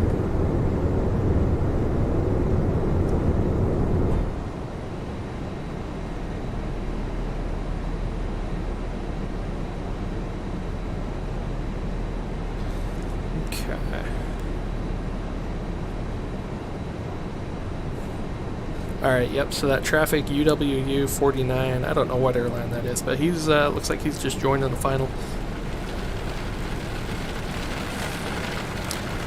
Pretty much just outside of Lake Shore. We're approaching Lake Shore, so we're going to go another 5 or 10 miles probably on the downwind, probably another 5 miles or so. At that point, he should be inside of us, so we can turn downwind, or sorry, turn base off the approach here. Drawing final over going.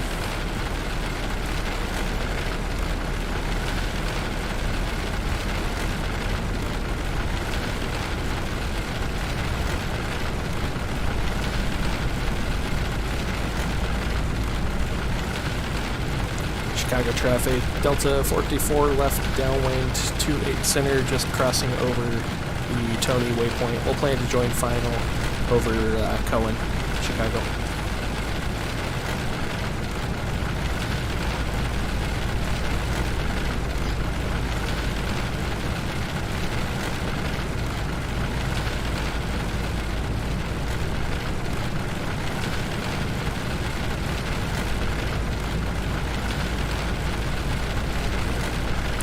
See, what altitude is this guy at? He's only at 3,000 feet. So that's why we can't see him yet on our TCAS. So we could actually set this to show traffic below.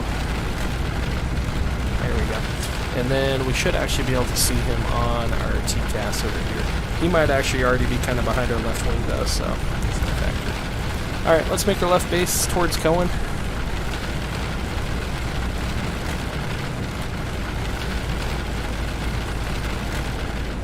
Chicago traffic, Delta 454 turning a left base to join the ILS 28 center at Cohen, Chicago.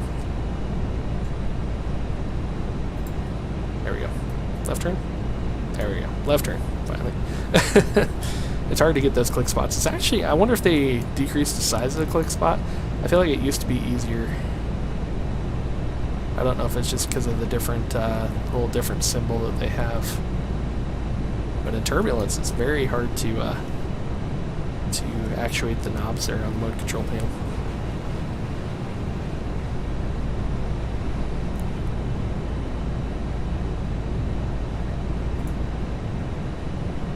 Alright, so what we're going to do for sake of simplicity, we're going to descend down to 6,000 feet. And then on the MCDU here, we'll just go direct to Cohen, and we'll let the airplane just like make that turn for us. That'll help reduce our workload nicely.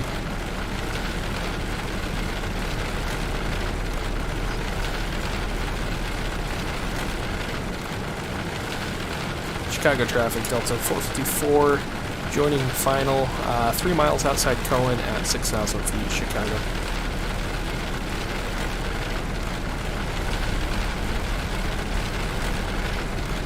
My app is not refreshing. Let's go look here. Make sure. Yeah, he's actually not even. Or yeah, he has shown up. He was a lot further inside than I thought he was. I didn't realize how much further inside or how much closer he was to the airport going on. But this works.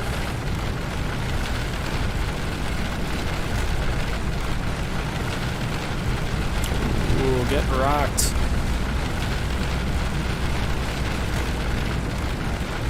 Yeah, this is a good winter storm.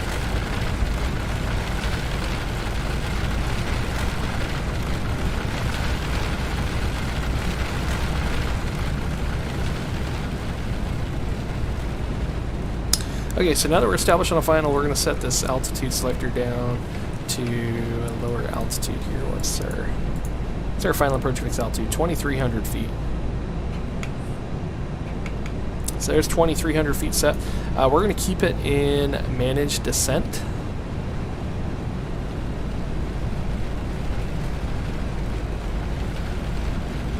So we're just going to make sure here, it's going to intercept the slope there at Mima. Because this far out, we actually might not have a reliable glide slope and localizer signal. So using the LNAV and VNAV functions will basically bring you down right on the localizer and glide slope. But you want to do that until you get within about 10 to 15 miles, and then you start to have a reliable localizer signal. Alright, there's the vertical profile. FMS managed descent, so now it's going to follow that down. And we'll start a speed reduction. We'll start pulling it back here to about 210. With the anti-ice on, the engine idle is theoretically going to be higher, so it'll be a little bit harder than normal to slow the airplane down. So we'll start slowing it up a little early.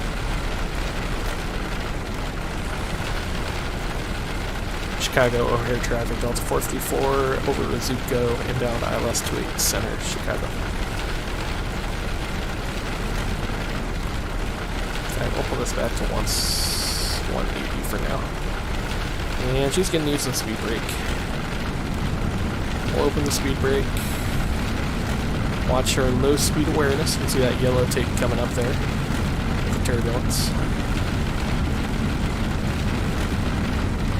This is kind of a tricky one. This is where you're threading the needle between your flap speed and, you know, low speed awareness. We might need to even put the gear down to help create some drag.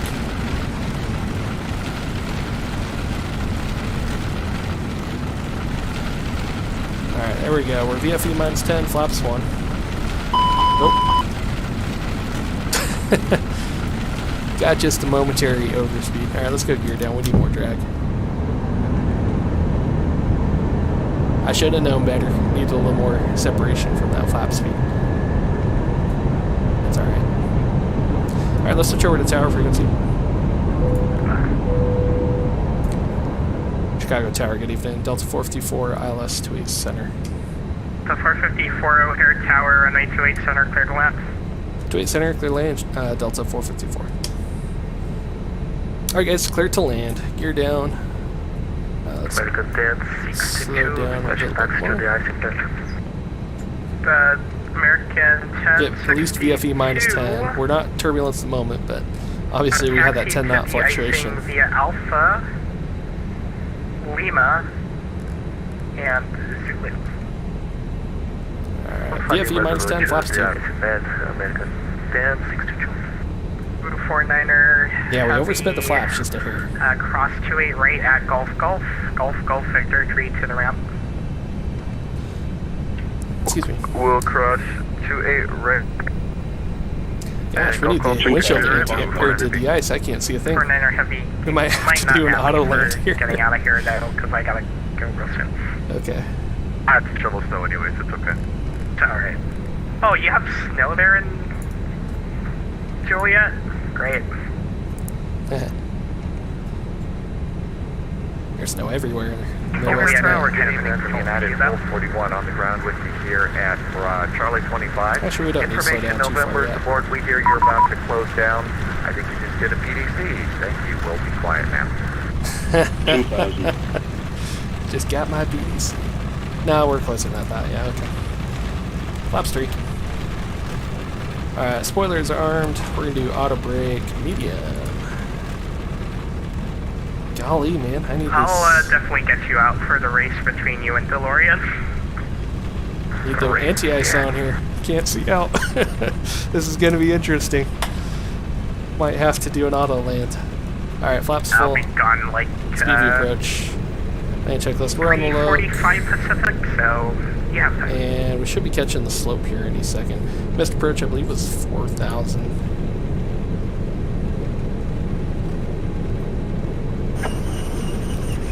Nope, wiper's not doing a thing.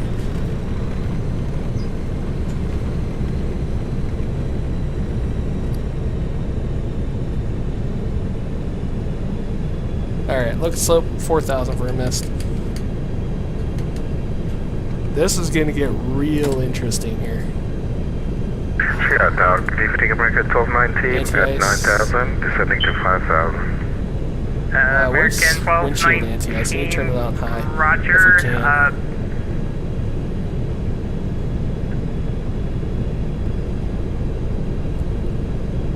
Call.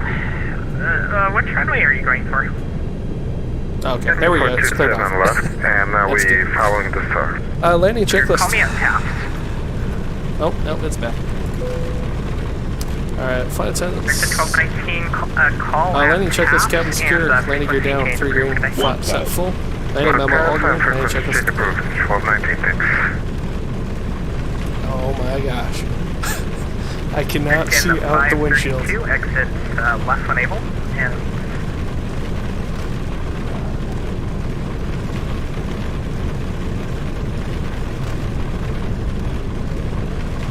I don't see anything. We're going to do everything we can to see our runway. So much ice on the window.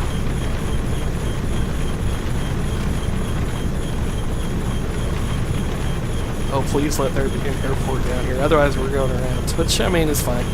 Be fun.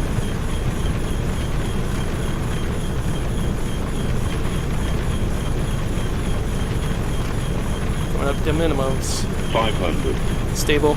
Continue. Can't see anything. This is weird.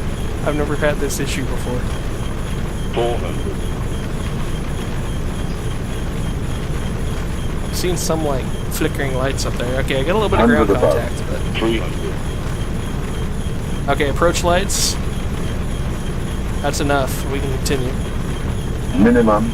Continue. 200. Not clear. It's gonna be interesting. We might still end up going missed. Okay, I've got the runway in sight. Landing. 50. 40. 30. 20. American 532 Golf 10. American 532, taxi to the ramp That was interesting. via Romeo, Bravo.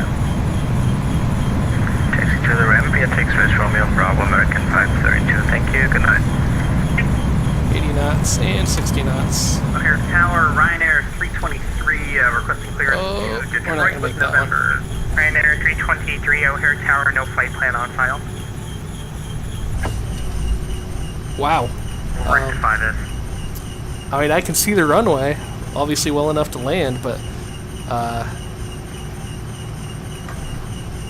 where's my taxiway? Be off on Papa 3. 454 exits right when able, right on Papa. Alright, right turn when able, and right on Papa, Delta 454. Here, Ryanair 323. Alright, there's our center line, we're following that. The window is so iced up that, I mean, that was sketchy. If I'm honest, in real life I would have gone around, but this is the same. I wanted to accept the challenge and land it. Look how icy the window is. That's crazy. And That's kind of cool. United 441 and to your clearance available. Advise ready to copy. United 441's ready to There we go, copy. it cleared off finally. United 441, expect flight level 27010 minutes after departure as your final 21 cruising request. out. It's so slippery too. 270. It's kind of like that 767 landing we did the other day. Whereas on the brakes and it just wasn't slowing down. But I knew this was a nice big runway. We ran our our landing numbers, so I knew it'd be good. But Ryanair 323, same for you, 27010 minutes after departure. man, that was interesting. I'm gonna go rewatch that 27010 replay. minutes after Ryanair 323. Oh, sliding. Come on, there we go. I'll be heading off now, Ash. Have a good night. Good night. And Ulu 49er, have a good night. Ubu. That's. Oh my gosh, there's no. Clear Tower, United braking 2421, ILS 28 Center, crossing Hazel. This is gonna be a slow taxi. 2421, O'Hare Tower, runway 28 Center, cleared land. Clear land 28 Center, United 2421. Attention all aircraft, just run numbers for both 22 left and 28 right at November 5. Traffic situation will dictate your runway assignments.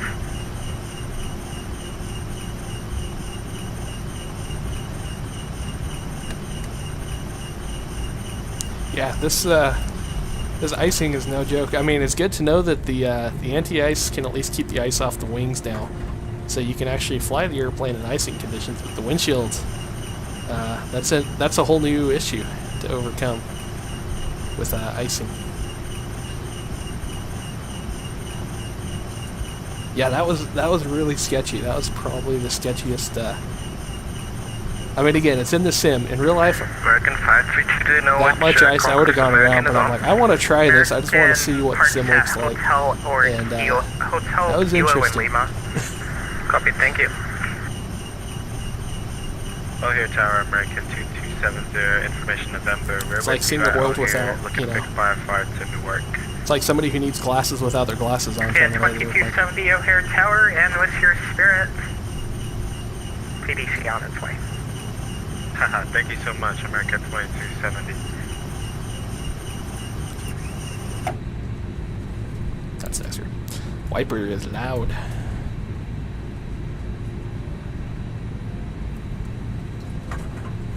So we can turn the wing anti-ice off too.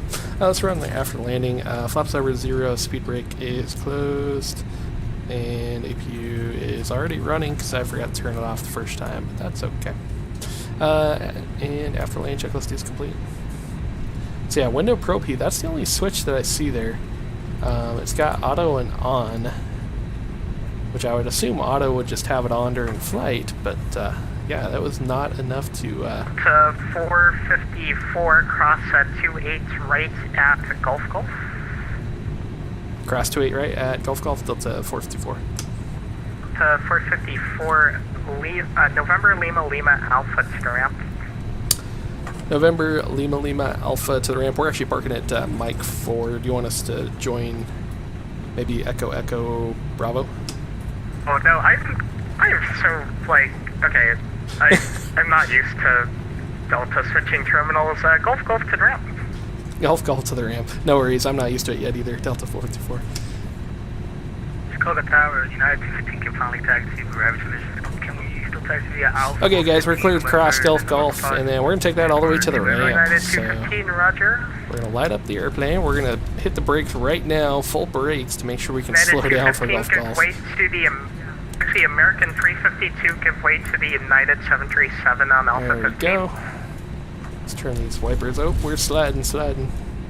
There we go. It is so slippery. Giving way to aircraft American 532. I've said that a lot in my live streams lately, but these effects are kind of fun. You really have to plan ahead when you're taxiing the airplane. How slippery it is. Okay, Gulf Gulf. left to right is Good inside cross. American 532. Jared, taxi behind. Alright, I'm already centered on the tiller, and we're still sliding around that quickly.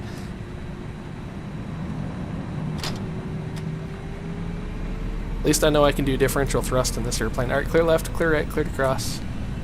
No, must be a shit show for people in real life.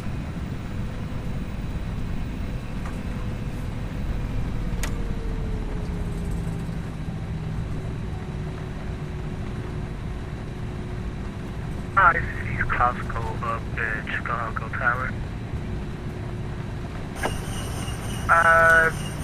United 215, you're right there? Hi, this is Costco. Delta 454, hold short, Echo Echo. Hold short of Echo Echo Delta 424. Oh my god, I thought you were doing a Terminal 2 again, continue taxi. I'll turn on the next turn, I see what they're on. Alright, copy that. We'll take Echo Echo to the terminal apron, Delta 424. Have a good night. United 215, Lima Lima, Echo Echo, and 28, runway 28 right at Echo Echo, taxi via Lima. Lima Lima, Echo Echo, and I saw what I did wrong there for United 215.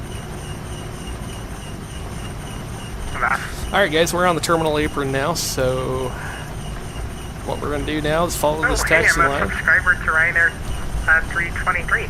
around to our gate. Yeah, you are!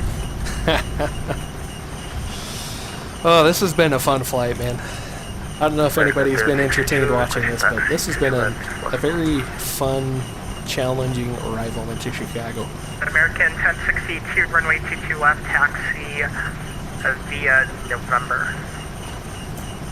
To left via November, American. Alright, I'm going to try something. I'm going to use a little differential thrust to help me around this corner. Sorry, via Bravo, November. Bravo November, American 10. And I'm going to try to use a little bit of differential thrust to help me And Tower out of the turn. 1 big game. To its center at Papa 2 going to Charlie 11. United 24, So a little bit of the right, or the, yeah, engine 2 engine thrust. Right on Papa. There we go. Turn right That kind on of helped to to stop the Papa, turn United 24. once we got the airplane coming around the corner. Okay, wiper off. So obnoxious. Alright, Mike 4, it's up this way. Canada 399 O'Hare Tower, runway 28 center, clear to land. There it is. So yeah, it's like almost all the way up the top end there. United 15, make the next right onto Gulf Gulf. Take the right for the Gulf Gulf, United 215. Alright, need the wiper again. I wish there was an intermediate setting. Ready for taxi.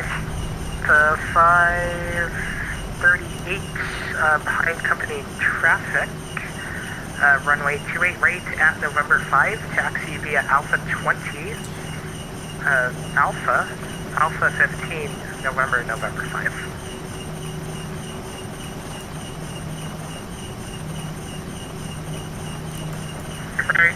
November 5, Alpha 20, Alpha 15, November 5. The company traffic's actually heading towards us, not away from us, south of 580. One state clear. And Delta 454, I'll give way to Delta 538. I think I'm actually going into the gate that he just came out of. United 2421, hold short 28 right at Echo Echo.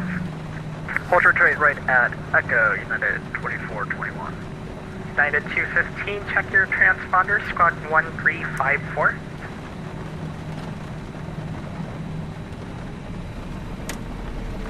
This is cool. 215, fly heading to 60. The model matching in X-Plane, I do have to say, is a lot better than Microsoft. So I've done some VATSIM on Microsoft lately, but I constantly have issues with model matching.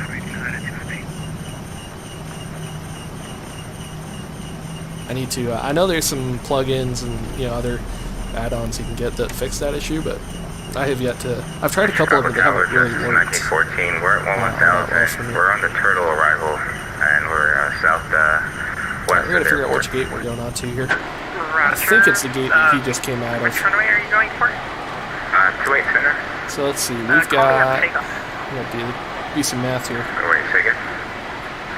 So we got Mike 1's the far one, Mike 2, Mike 3, 3A, which I think is the little one. I think Mike 4 is this one here. Okay. If the vehicle's in his way. Oh no, this is Mike 4 right here. Never mind. Oh, come on, baggage cart. Yeah, this is Mike 4 right here, okay. We got it figured out. We'll get there eventually.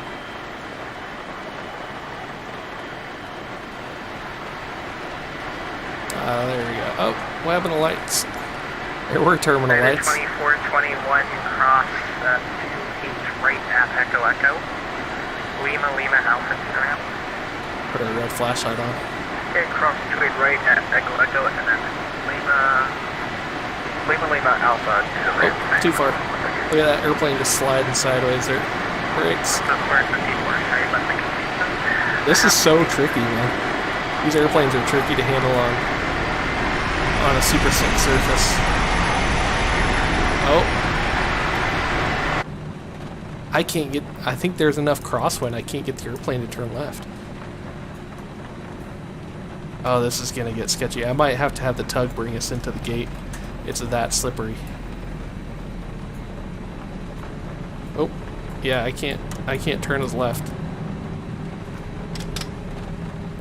Alright, well, stand by. We gotta have the tug put us up. Is it 215 frequency change? Onto the gate. Stand by. Alright, AP's running. We're gonna shut down. It is so slippery I can't get the airplane parked. There's a crosswind from the right and it's enough that it's pushing our tail. And it's slippery enough I can't turn left to get us onto the gate. The battle of at this point I'd be talking to the ramp crew. This is not a situation I've had in real life. This is better than weather. Hey, Captain, let me know where you want this thing. Alright, so we're going to have them push us back. And then we're going to have them pull us forward. O'Lear Tower, good evening again from United 441. We pushed and started from Charlie 25, approaching the Southport, ready for taxi. Right there. At the United 441, runway 28 right at November 5, taxi via Alpha 8, Bravo and 1. folks are on the flight deck. Unfortunately, due to oops, hang on. Turn that radio down. Unfortunately, due to the icy conditions on the ramp here, we can't really get the aircraft properly positioned on the gate. So we do have to have a tug come out, move the airplane, push us back, and then pull us forward a little bit to get us lined up on the line. It'll take us just a couple of minutes. We do apologize for the delay. Appreciate your patience. We'll have you on your way shortly.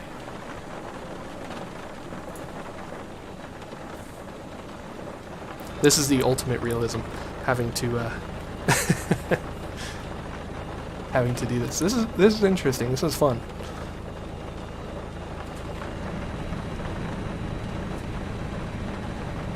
Alright, looks like the doors and hatches are closed and we're ready to connect.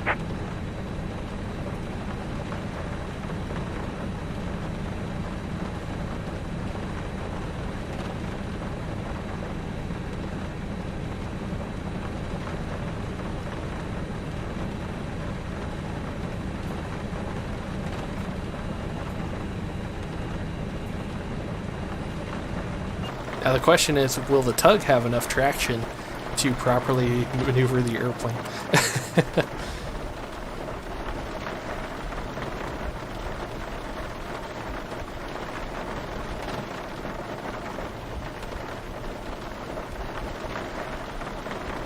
Welcome aboard, Captain. Tows connected, bypass pins inserted. Go ahead and kill the parking brake when you're ready to go. Alright, break off. Steer off, you're cleared for the push. Here comes the pushback. Light them up. Oh, why are my thruster reversers deployed? Oh my gosh. The tug doesn't have enough traction. Holy. Oh man, this fell apart quickly. Alright, we're gonna hop off that soon now, because you're gonna wonder why there's an A319 over here just doing donuts. I don't think he's gonna be able to get us onto the ramp, or onto the gate. Oh my gosh. Okay, well, that is certainly interesting. We're off of ATSIM now, so I'm just curious to see how far this is gonna go. I think we're just gonna have to go rewatch our landing replay. I don't think we're gonna get this airplane onto the gate. Holy cow. Yeah. Alright, we're gonna set the brake. And we're just gonna have them stop the pushback. Okay. Well, we've had enough of that. Let's get the the tug off the airplane. We'll go watch our replay. Let's see. Better pushback. We're gonna stop pushback. And we're disconnecting the tow. Give me just a moment. At least now, in theory, I could re-maneuver the airplane around. That's that right there is braking action nil. There is no braking action at all on that ramp.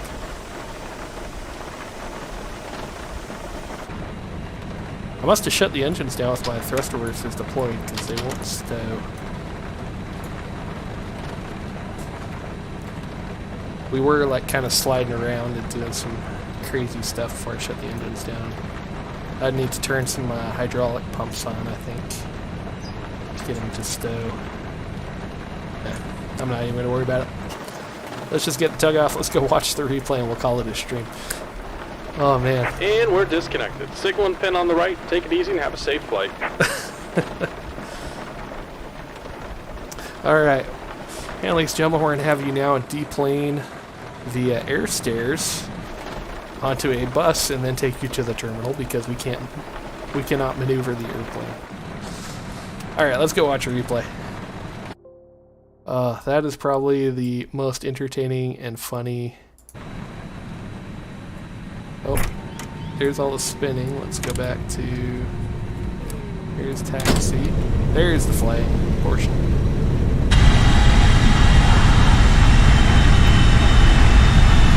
We're gonna have to watch this all from the outside. I gotta clip that whole experience on the gate right there. Oh, that's funny. Something very new and different, that's for sure. So yeah, so I'm just curious here. Yeah, it kind of recreates. That's about what we're seeing. We're seeing our approach lights.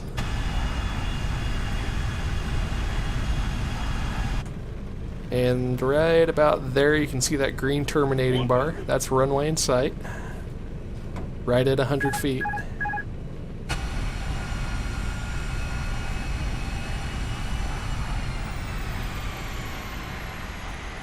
I mean, really, it was a good landing, all things considered.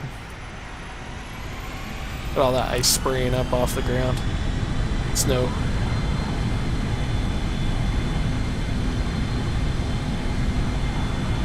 yeah, it really was not a terrible landing.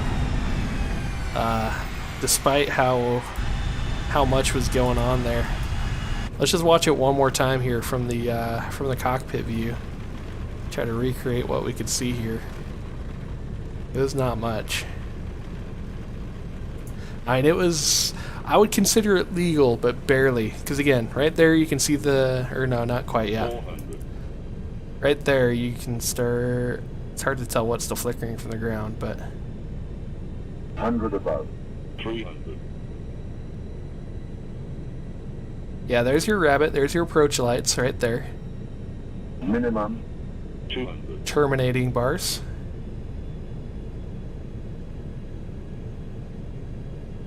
And right there you can start seeing a little bit of green. That's your threshold. 100. That's a runway marking, so we're good to continue. And touchdown zone lights, center line lights, edge lights. 40. 30. So we could see everything just barely within the legal definitions. That was right down to the minimums. And then let's see, right there, that was, I think those lights are, because that concerned me when I first saw them. That's what they are. They're the hold short bar, but for the other direction. So it was just kind of the reflection that we were seeing right there, because that concerned me at first. I was like, wait, I don't recognize that marking. But I knew I was on the runway because I had seen the threshold bar. I saw the touchdown zone lights, and so I knew we were on the runway. I figured it was just a cross taxiway, but it was the whole short bars that we saw there. That was really interesting. Again, if I was in the Embraer in real life with this much ice on the windshield, I don't think I would continue that approach. You know, I would go around and try to get my window cleaned off because, I mean, it's one thing too, you know, the runway is so well lit, you know, we can still see our center line, we can see the edge line, you know, albeit not very well. But the other issue too, and this is what my concern was as well, is whether or not we would be able to see well enough to, you know, make a turn off the runway. But yeah, anyways, that was really interesting. Let's watch one more wing view here of the landing. A little less frightening on this side of the airplane. But yeah, those windshield effects are actually really cool. That was a good experience. It'd be fun to see if some other YouTubers, live streamers, get out and experience that, like V1 or Q8 Pilot. You know, all the guys that like to fly the Toliss Airbus from time to time. I'd love to see one of them take it into a winter storm like this and kind of see what their thoughts are on the windshield effects and everything else that we have now in X-Plane 12. Yeah, that was eye-opening to really see the icing effects, what it can do now in the sim.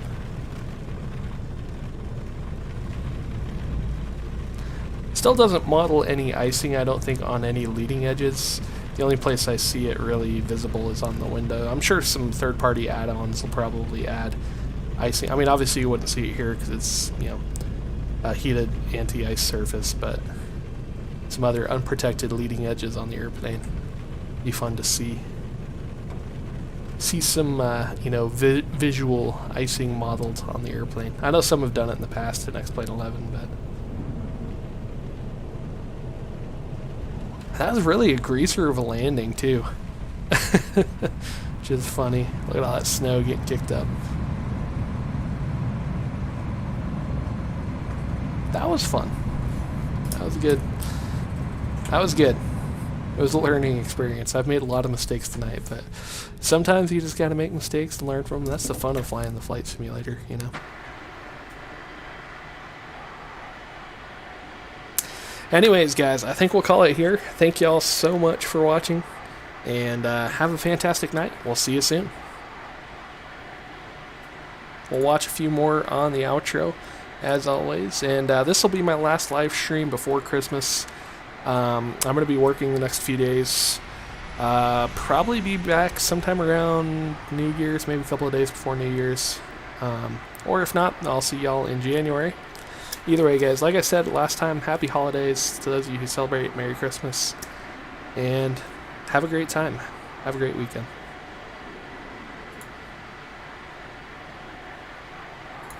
Oh, I didn't put my volume up. See, getting that perfect outro. always takes hard work.